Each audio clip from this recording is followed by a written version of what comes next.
हमने कल आध्यात्मिक उद्देश्य के बारे में पढ़ा था। यहाँ तक हमारा हो गया था। आज हम बात करेंगे शिक्षा का सर्वांगीण विकास, क्योंकि शिक्षा एक ऐसी पद्धति है जिससे हमारा सर्वांगीण विकास होता है, और हम इसको एक एम्स के रूप में मानते हैं, क्योंकि सबसे पहला जो उद्देश्य है वो हमें जानना और सीखना है। जानना और सीखना, क्योंकि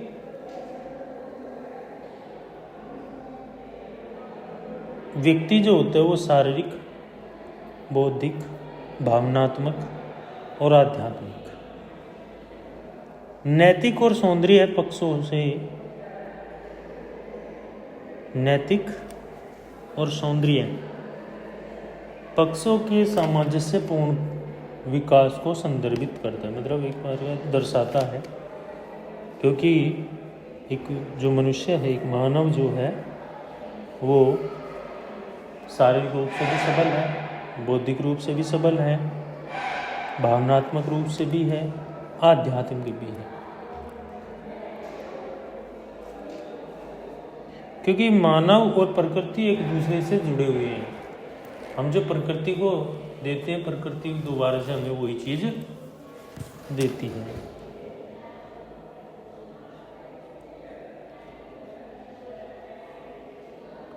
क्योंकि इसका जो उद्देश्य है, जो लक्ष्य है, वो एक सुखद जीवन, तर्कसंगत और सामंजस्यपूर्ण व्यवहार करना है।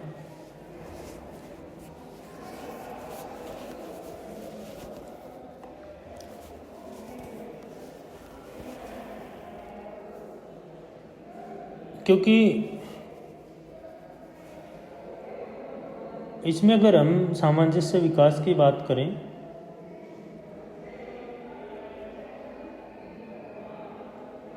कि बच्चे का जो बौद्धिक विकास, धार्मिक विकास, नैतिक विकास, सौंदर्यपूर्ण विकास,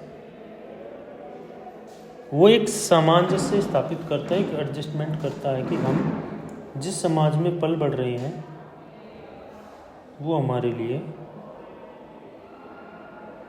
क्या लाभदायक है, क्या करता है।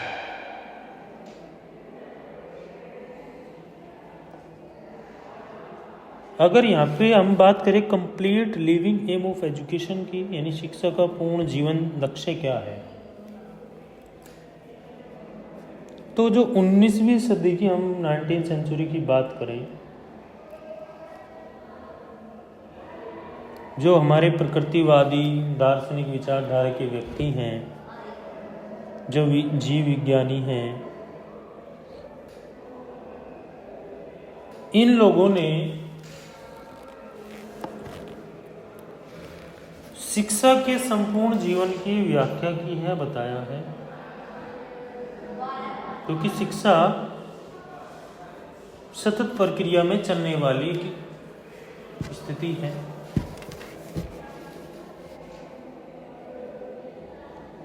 उन लोगों ने जो प्रकृतिवादी दार्शनिक और शिक्षाविद रहे हैं और जीव विज्ञानी रहे हैं, एक नाम आता है निकल के, हर्बर्ट स्पेंसर। उन्होंने शिक्षा के बारे में कहा कि शिक्षा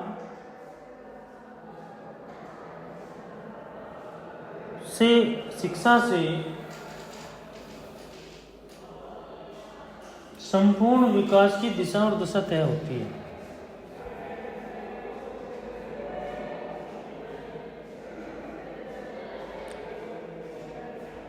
क्योंकि शिक्षा व्यक्ति को जीवन की जो भी समस्याएं हैं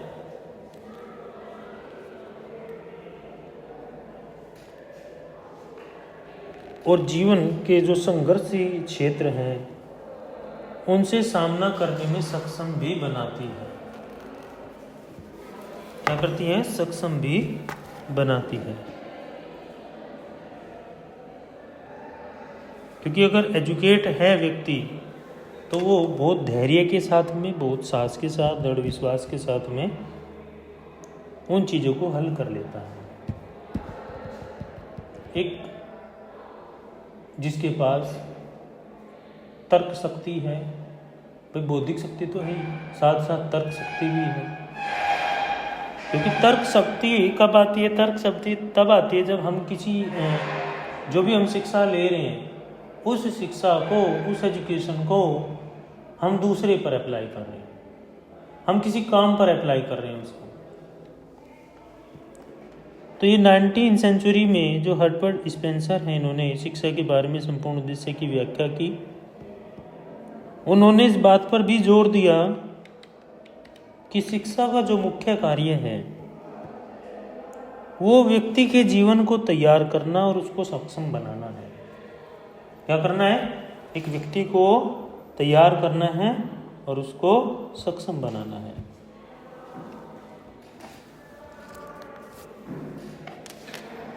साथ ही साथ उन्होंने बताया कि और जीवन की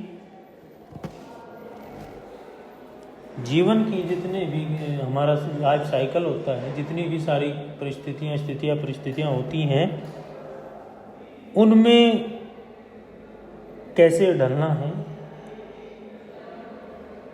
उन दिशाओं पर कैसे काम करना है। अगर हमें सामने वाला कोई बात कह रहा है तो हमें उसकी बात सुननी चाहिए, हमें उसकी बात सुन करके तब अपनी तरफ से उसको रेस्पॉन्स देना चाहिए, उसका उत्तर देना चाहिए। तो इस संबंध में हर्बर्ट स्पेंसर कहते हैं कि शिक्षा हमें बताएगी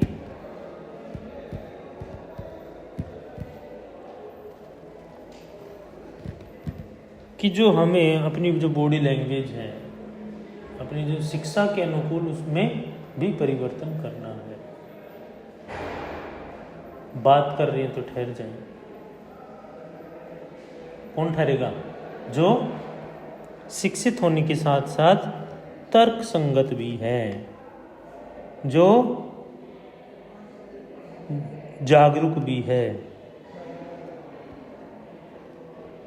वो ही इन चीज़ों का प्रबंध करेगा, इन चीज़ों को मैनेज करेगा। और ये व्यवस्था तभी बनेगी जब व्यक्ति शिक्षा के साथ साथ तर्क संगति को भी धारण करेगा। और शिक्षा के बल पर ही हम आर्थिक, सामाजिक, बौद्धिक और नैतिकता से भी मजबूत होते हैं। उससे हम शिक्षा के बल से ही हम अपने परिवार का पालन पोषण भी कर सकते हैं। कहते हैं ना, 2 रोटी कम देना लेकिन शिक्षा जरूर देना। 2 रोटी कम मिल जाए लेकिन शिक्षा पूरी मिल जाए। तो एक नागरिक के रूप में कैसा व्यवहार करता है, एक नागरिक के रूप में कैसा व्यवहार करता है, वो किस तरह से उपयोग करता है,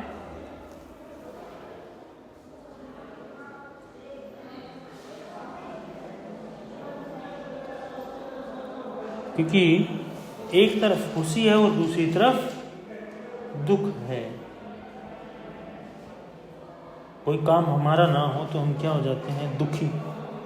कोई हमारा काम हो जाए तो हम क्या हो जाते हैं, सुखी, खुश हो जाते हैं, सुख हो जाता है। और शिक्षा के दम पर संघर्ष करके सभी सुविधाओं का उपयोग और अपने को भी लाभ देना और दूसरे को भी लाभ देना।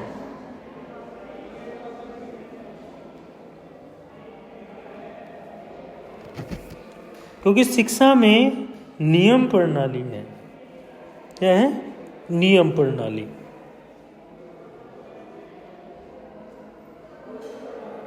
क्योंकि जीवन जीना है तो उसके लिए हमें क्या है, संपूर्ण तरीके भी अपनाने पड़ेंगे एक जीवन को जीने के लिए, एक अच्छा जीवन जीने के लिए, एक अच्छा जीवन जीने के लिए, बेहतर जीवन जीने के लिए।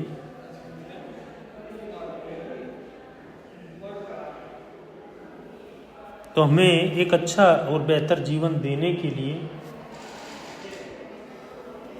एक अच्छा और बेहतर जीवन देने के लिए शिक्षा हमें तैयार करती है।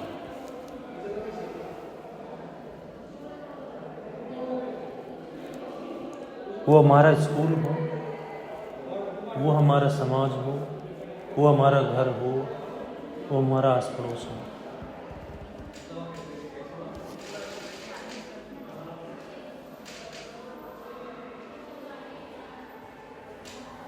तो ये सारी चीजें इसमें आ जाएंगी।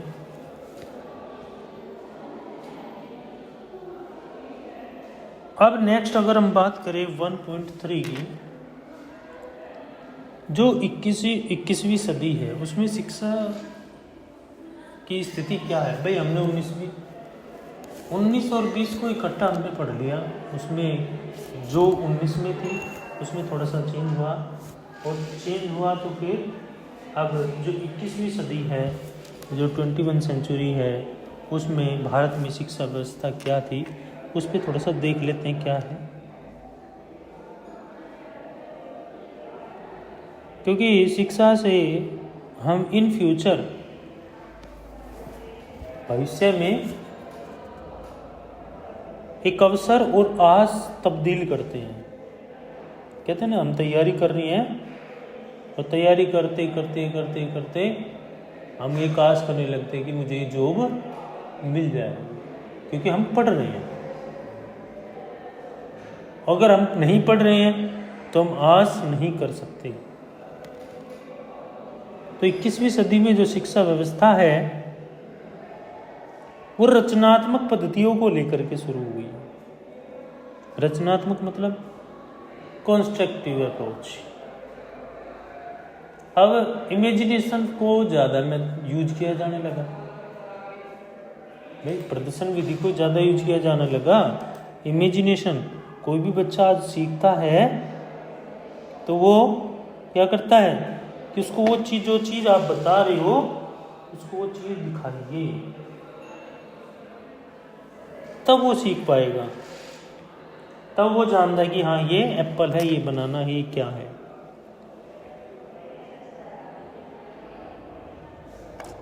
एजुकेशन, कल्चर, ये जो दो चीज़ें हैं ये हमारी एक शिक्षा व्यवस्था से जुड़े हैं। हमारी जैसी शिक्षा व्यवस्था है ऐसा ही हमारा कल्चर भी होगा।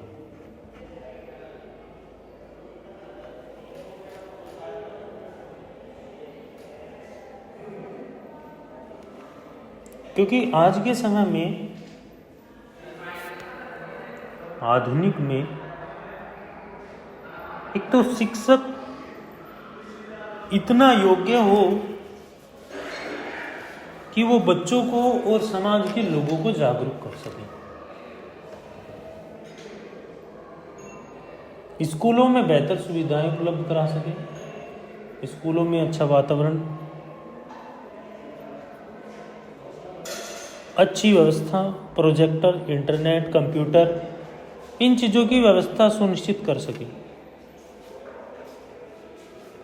क्योंकि कुछ भी सरल, अगर मेहनत हम कर रहे हैं, अगर हम मेहनत कर रहे हैं तो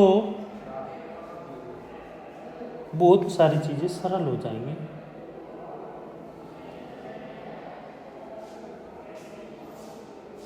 और इन चीज़ों से हम जानकारी और काफ़ी विभिन्न सामग्री जुटा पाएंगे।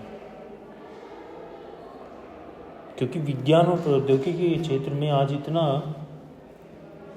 आगे जो बढ़ने की दिशा और दशा है, जो आज का युवा है, जो यूथ है, वो काफ़ी इंटरनेट, कंप्यूटर, प्रोजेक्टर, इन चीज़ों पर ज़्यादा काम कर रहा है, फोकस कर रहा है। आज हर तीसरे बच्चे के हाथ में मोबाइल है। इंटरनेट, स्क्रॉलिंग,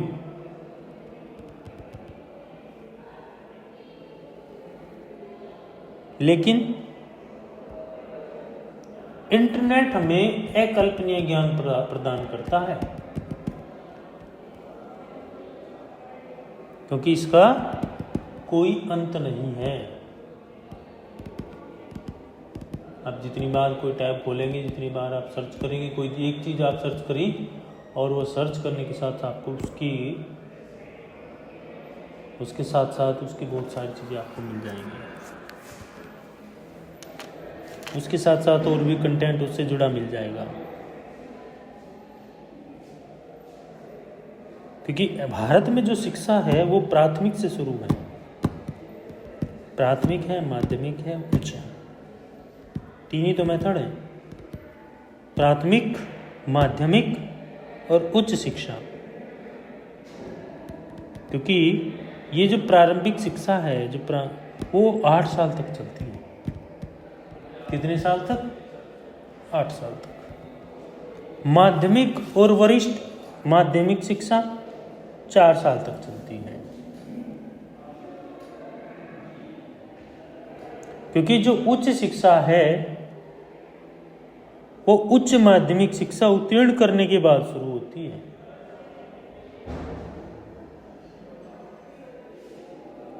और स्नातकोत्तर पाठ्यक्रम आमतौर पर 2 से 3 साल की 3 साल के समय के लिए होते हैं।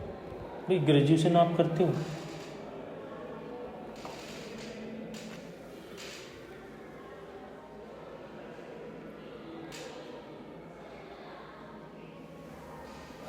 ग्रेजुएशन आप करते हो 3 साल की होती है। क्योंकि जो भी आप यहाँ स्नातकोत्तर या प्रास्नातक कोर्स करेंगे, प्रास्नातक में आपका मास्टर डिग्री आ जाएगी, स्नातक में आपका ग्रेजुएशन से संबंधित कोर्स आ जाएगा।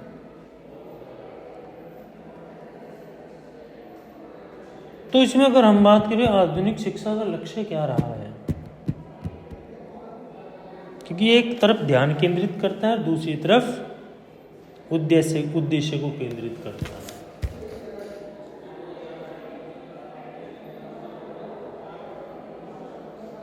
क्योंकि ये कहता है कि जो बच्चे हैं वो किसी भी समस्या हल करने के लिए, निर्णय लेने के लिए सक्षम बनाने होते हैं।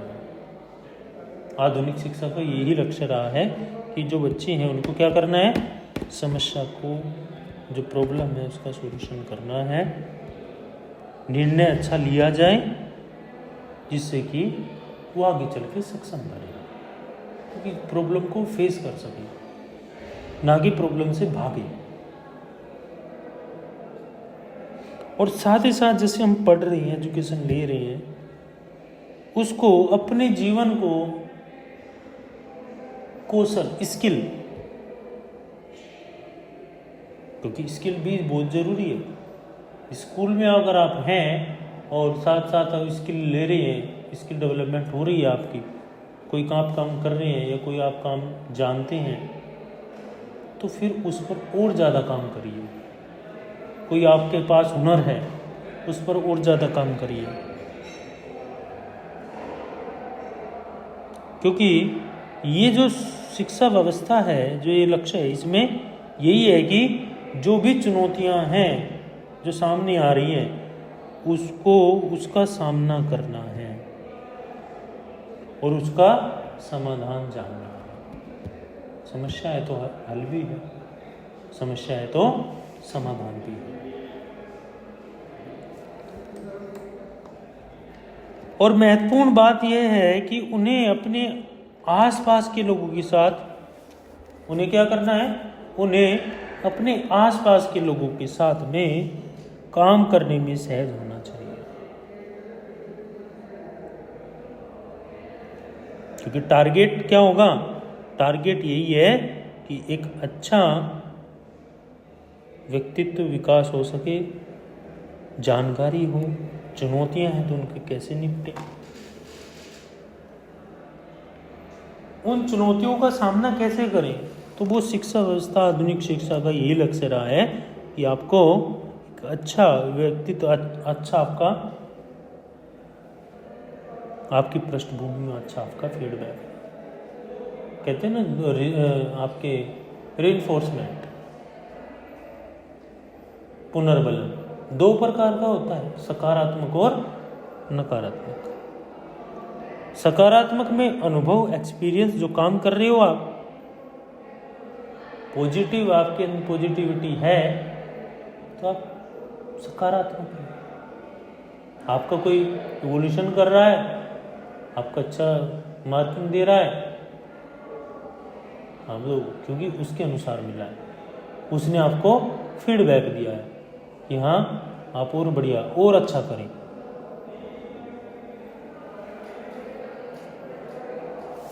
और दूसरा, इसमें रिसर्च करने की भी आवश्यकता है। जितनी भी आप सर्चिंग करेंगे, जितनी आप खोज करेंगे, उतनी जानकारियां आपको मिलेगी, लेकिन आपके पास शिक्षा अनुकूलित, व्यवहार अनुकूलित होनी चाहिए।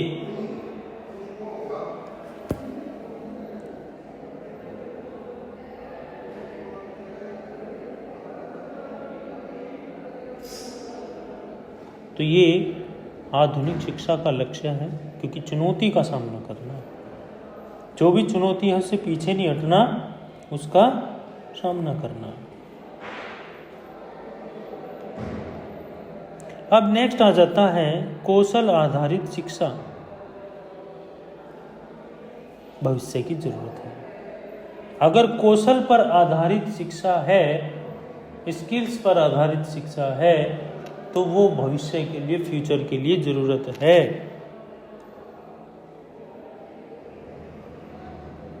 क्योंकि जरूरी नहीं है कि जो भी सिलेबस बना दिया गया, कैरिकुलम डेवलप कर दिया गया, वो ही जरूरी हो कि उससे ही काम चल जाएगा। तो पाठ्यक्रम को पढ़ाना नहीं है, उसके साथ साथ क्या करना है, कई संभावना भी खोलनी है, कई रास्ते और भी निकालने हैं। क्योंकि लाइफ में, आज के टाइम में, प्रेजेंट टाइम में स्किल की जरूरत है। भाई कोई क्रिएटर कम है तो कोई क्रिएटर ज़्यादा है। कोई किसी चीज़ को, कोई मिस्त्री है किसी चीज़ का, कोई तो कम जानता, कोई ज़्यादा, लेकिन है ज़रूर।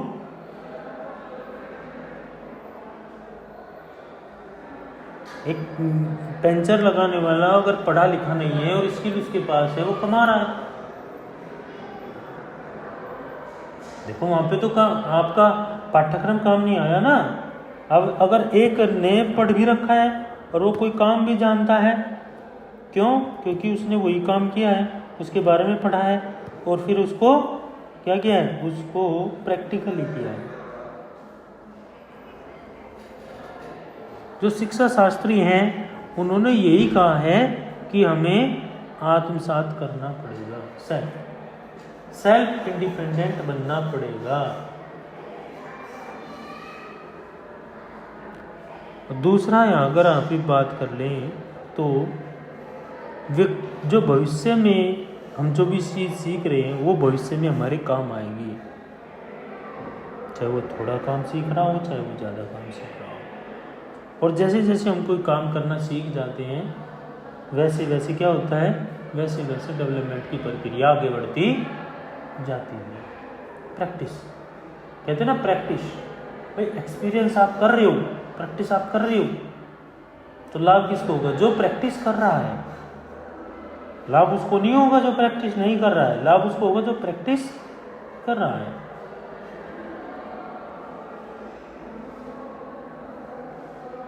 तो ये कौशल आधारित शिक्षा की भविष्य की जरूरतें हैं।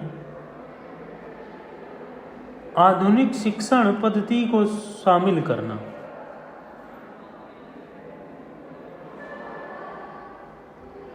अब यहाँ पे क्या रहा है कि जो आधुनिक शिक्षण पद्धति है, जो टीचिंग मेथड है, उसको आधुनिक शिक्षण में शामिल करना है।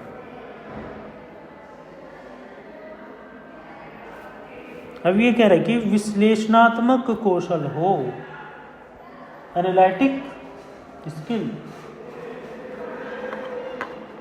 अगर आप कोई टीचर हैं, पढ़ा रहे हैं, आपकी शिक्षण व्यवस्था अच्छी होनी चाहिए, आपकी सोच विश्लेषणात्मक कौशल पर आधारित हो, स्किल सेंटर्ड हो।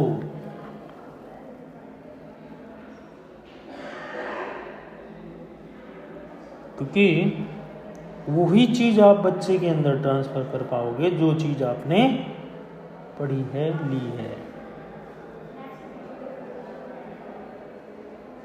और फिर वो बच्चा उस पर सोचता है, चिंतन करता है। क्योंकि अगर ऐसी व्यवस्था होगी तो उसके भविष्य के लिए उसका जो करियर है, जो उसका गोल है, वो उसके विकसित करने में मदद करेगा।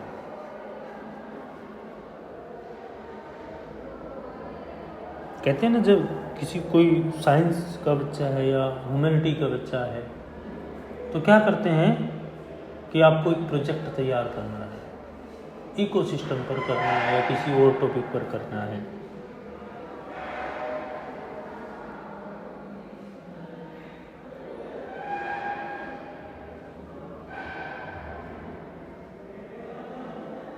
क्योंकि शुरुआत में चुनौतियां तो आएंगी, परेशानियां तो आएंगी, लेकिन वो एक समय रहते हम अगर सीख जाते हैं, वो चुनौतियां साइड हो जाएंगी फिर। क्योंकि यही एक सक्सेस का आधार है, यही सफलता का आधार है।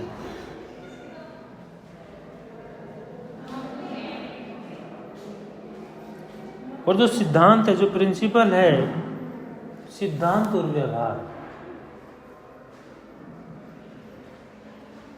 सिद्धांत और व्यवहार, ये दोनों जो शब्द आए निकल के, सिद्धांत और व्यवहार, ये दोनों चीजें विसंगति को, जो दुष्प्रभाव है, उनको दूर करने में किया जाता है। अगर मेरे पास कोई चीज़ अच्छी है और मैं आपको दे रहा हूँ, बता रहा हूँ, और आप क्या कर रहे हैं, आप अपने परिवार में, घर में उस चीज़ को बता रहे हैं, दे रहे हैं, आप फिर वो जो उनके पास बैठेंगे वो उनको दे रहे हैं, मतलब एक रूटीन बन जाएगा। क्योंकि सीखने और करने के बीच में ये खाई बढ़ जाती है, और सीखने की अवस्था को बढ़ाया जा सकता है। जो लर्निंग स्टेज है उसको हम बढ़ा सकते हैं।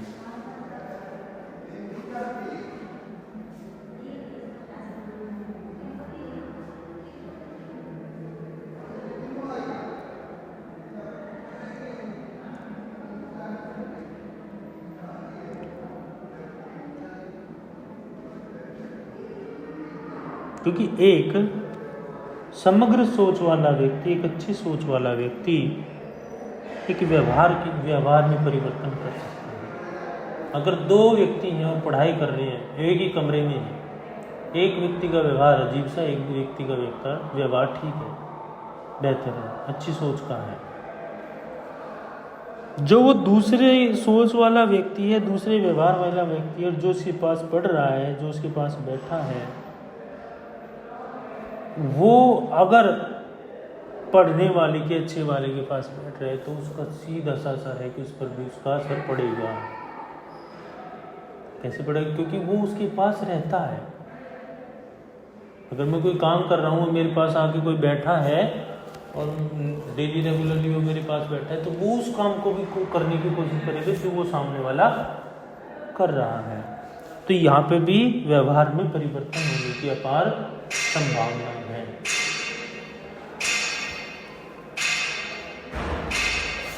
और ये तभी संभव है जब एजुकेशन इक्विलिब्रियम काम करे, शैक्षिक व्यवस्थाएं अनुकूल हों।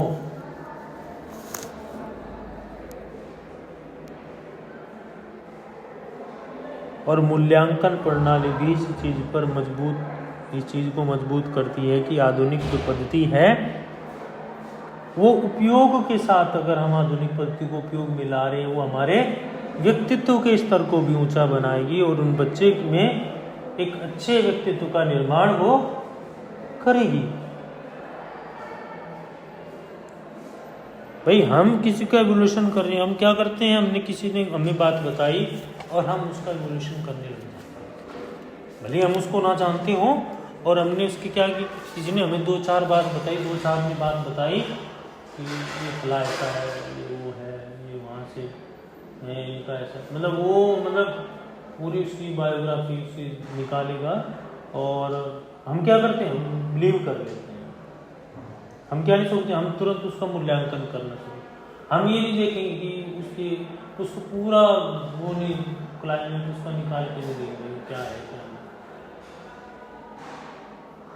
सही है कि गलत है, हमने सुन लिया मान लिया, सुन लिया मान लिया। एक शिक्षण पद्धति को हमें एक बेहतर बनाना है, अच्छा बनाना है, जो हमें लाभान्वित करे, जो हमारे मूल्यों को, हमारी समझ को, हमारी तर्कशीलता को मजबूत करने का काम करे।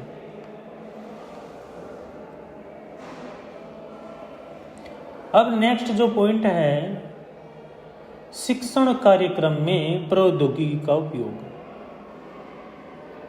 टेक्नोलॉजी को हम कैसे प्रयोग कर सकते हैं, तो शिक्षण कार्यक्रम में टेक्नोलॉजी का प्रयोग कैसे करें, क्योंकि टेक्नोलॉजी के माध्यम से एक बातचीत करने की जो प्रक्रिया है वो बढ़िया अच्छी बनाई है, बेहतर बनाई है। क्यों? क्योंकि टेक्नोलॉजी से हम क्या कर सकते हैं, एक के साथ 2, 2 से 3, 3 से 4, 4 से 5 व्यक्ति हम कांटेक्ट कर सकते हैं, बातचीत कर सकते हैं। ये हमें प्रौद्योगिकी क्षेत्र से मिला है।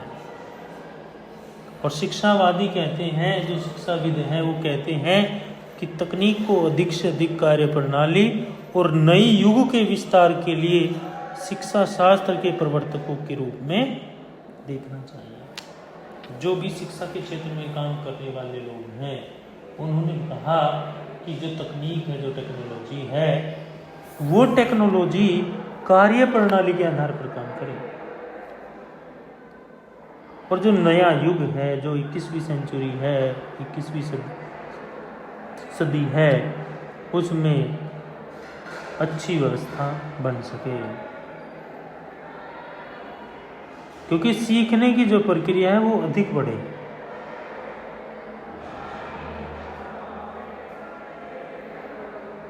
क्योंकि जो डेली लाइफ साइकिल है हमारा,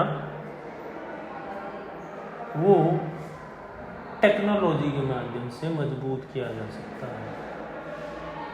टेक्नोलॉजी को हावी मत होने दीजिए,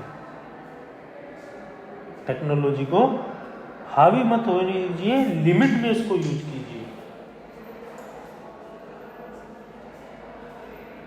यही चीजें हैं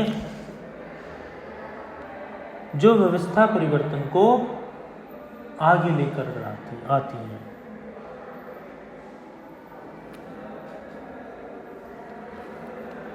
क्योंकि शिक्षण अधिगम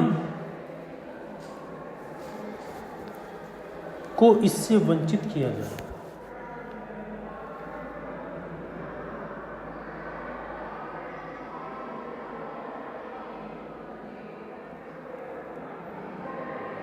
क्योंकि अगर हम बच्चों को आने वाले टाइम में, अगर हम बच्चे को एक पारंपरिक तरीके से पढ़ाएंगे, किससे? पारंपरिक तरीके से, जो हमारा सिलेबस है बस वही पढ़ा देंगे, बाकी कोई ज्ञान नहीं देंगे, तो क्या है, वो टिक नहीं पाएगा और एक समय सीमा के अंतर्गत वो फिर हमसे दूर हो जाएगा। पारंपरिक में यही है, हम ज़्यादा से ज़्यादा उसको क्या करते हैं, यहाँ रट ले, पढ़ ले।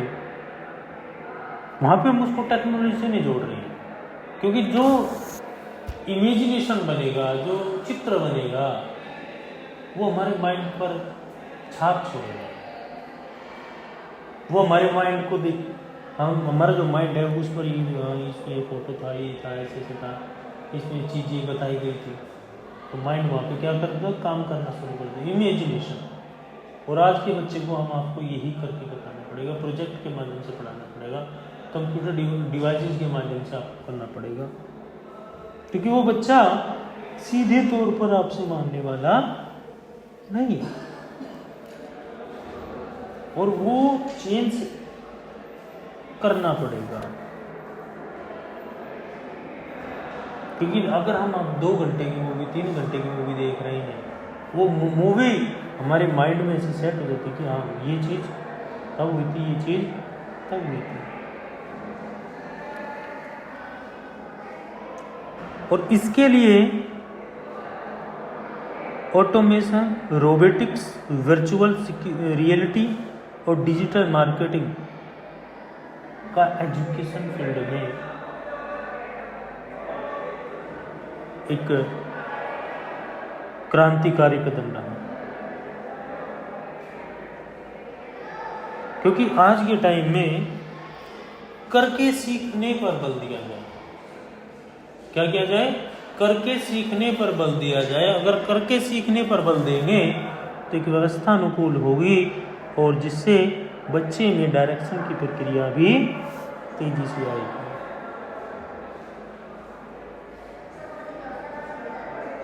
और निर्मित प्रयोगशालाएं, टेस्ट,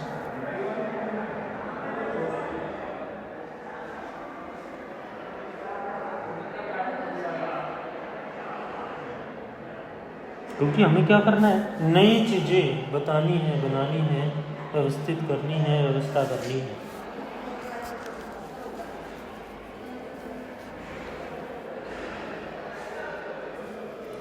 तो ये इसमें ये चीज़ें दी गई हैं, इसको एक बार पढ़ लीजिएगा, अगर कुछ चीज़ समझ में ना आए तो पूछ लीजिएगा।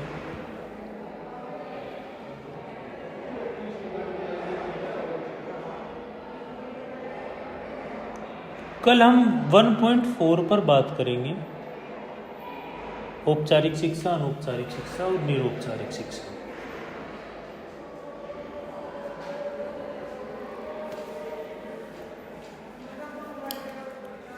तो अपना इस पर फोकस करना शुरू कर दीजिए, ये चीज़ें, और ये जैसे बीच में छूट जाती हैं तो आपकी